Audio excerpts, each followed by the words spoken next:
खरगोन जिले की जीवनदायिनी कुंदा नदी इन दिनों साफ सफाई के अभाव में बदहाली के आंसू बहा रही है, जिसकी दुर्गंध पर्यावरण को दूषित कर रही है।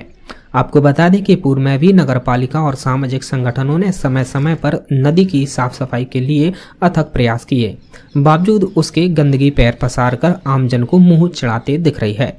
लिहाजा स्थिति से निपटने के लिए शहर के गणमान्य नागरिकों ने सुहानी पहल की और पर्यावरण समिति का गठन करके नगर पालिका प्रशासन को ज्ञापन सौंपा।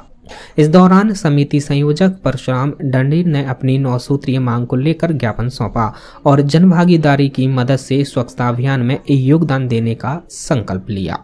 शहर में पर्यावरण समिति का गठन किया है, उसका रजिस्ट्रेशन भी हो चुका है।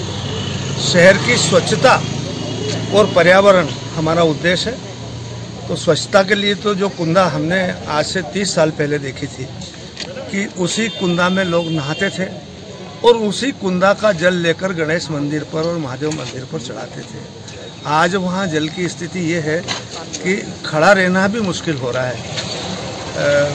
पूरे शहर के नदी किनारे के लोग उसमें कचरा फेंकते हैं। ये सब बातों को लेकर और इस सब सुधारों को लेकर नगर पालिका भी इस तरफ प्रयत्नशील है और हमने आज नगर पालिका को ज्ञापन दिया है।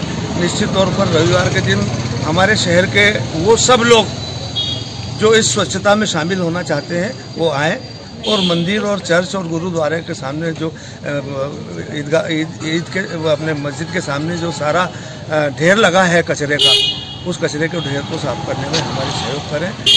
हमारी पर्यावरण समिति का एक उद्देश्य और है कि शहर के आसपास जितनी राजस्व की खाली भूमि है उस भूमि में वृक्षारोपण करके शहर के पर्यावरण को सुधारने के लिए भी हमारा एक प्रयास है, अथक प्रयास रहेगा। ये हम लंबे समय तक इस काम को करना चाहते हैं और इसके लिए जो शासकीय भूमि है उन पर हम पौधरोपण करेंगे और शहर को स्वच्छ और सुंदर बनाएंगे। जय हिंद। में बहुत ज़्यादा गंदगी है, बहुत सारी सामाजिक संस्थाएं काम भी कर रही हैं, लेकिन अभी इस बार हम जब गए तो हमने कुछ सोच विचार किया। हमने एक पर्यावरण समिति बनाई है, उसके संयोजक आदरणीय श्री परशुराम जी डंडीर हैं, सहयोगियों में कुबेर जी हैं, चावला जी यादव सर हैं, ऐसे कुछ लोगों ने, सुधा मैडम है, अत्रे मैडम है, कुछ लोगों ने मिलकर कुछ सोच विचार किया है, कुछ पॉइंट्स बनाए हैं और उसके आधार पे आज हमने नगर पालिका महोदया को, नगर पालिका अधिकारी महोदया को हमने एक ज्ञापन दिया है, जिसके अंतर्गत किस तरह से हम नदी को जन भागीदारी का सहयोग लेकर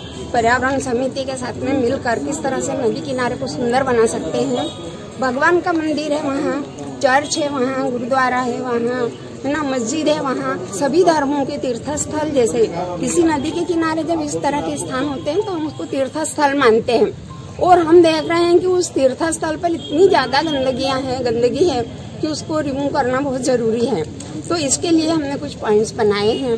देखिए क्या होता है, ये जो तीर्थस्थल है यहाँ पर भगवान बैठे हैं, ईश्वर, अल्लाह, यीशु सब एक है, लेकिन इन भगवान के सामने हमने नर्क खड़ा कर रखा है और हम भगवान को नर्क दिखाएंगे और ये सोचेंगे कि भगवान हमें स्वर्ग दे, तो ये तो कतई संभव नहीं है। हमें उस स्थान को सुंदर, सुगंधित, बहुत प्यारा स्थान बनाना है, लोगों में जन जागरण करना है कि वहाँ पर गंदगी न फेंके, प्लास्टिक न फेंके। और इस तरह से यदि हमारा समाज, हमारे खरगोन शहर के लोग थोड़ा भी जाग गए तो निश्चित मानिए कि ये स्थान एक बहुत ही अच्छा पर्यटन स्थल के रूप में सुप्रसिद्ध हो जाएगा और हमारे खरगोन शहर का नाम वैसे भी अभी काफी हो ही रहा है और आगे बढ़ेंगे। हम पूरी कोशिश करेंगे कि खरगोन को भी अच्छा साफ सुथरा बनाने की कोशिश करें। खरगोन से यूडी न्यूज के लिए सलाम अंसारी की रिपोर्ट।